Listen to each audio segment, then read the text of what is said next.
Mart থেকে tofu কিনে এনেছিলাম। তার বেশ কিছুটা রয়ে গিয়েছিল, বক্সে করে ফ্রিজে রেখেছিলাম। সেখান থেকে আবারও বের করলাম, টুফু ফ্রাই করব। টুফুগুলো বের করেই স্লাইস স্লাইস করে কাটলাম, বেশ একটু মোটা মোটা করে রাখলাম।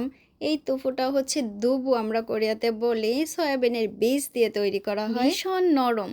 এই টুফু কিন্তু অনেক রকমেরই পাওয়া যায়, নরম, তারপর এই ধরনের, আবার অন্য ধরনেরও পাওয়া যায়। তা আমি এইভাবে সমস্ত টুফুগুলোই কেটে নিলাম। কড়াইতে তেল দিয়ে এই টুফুগুলো লাল লাল করে ভেজে নিতে হবে।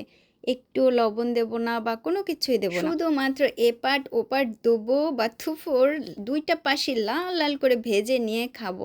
হ্যাঁ, আপনি যদি চান একটুখানি লবণ দিয়ে খাবেন তো খেতে পারেন যখন টুফু ভাজা করবেন, কিন্তু আমি সস তৈরি করব আলাদাভাবে।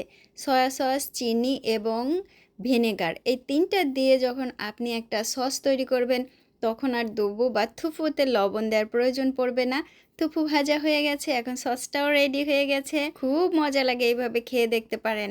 এত এত টেস্ট, ছোট থেকে বড় পর্যন্ত সবাই ভালো বলবে।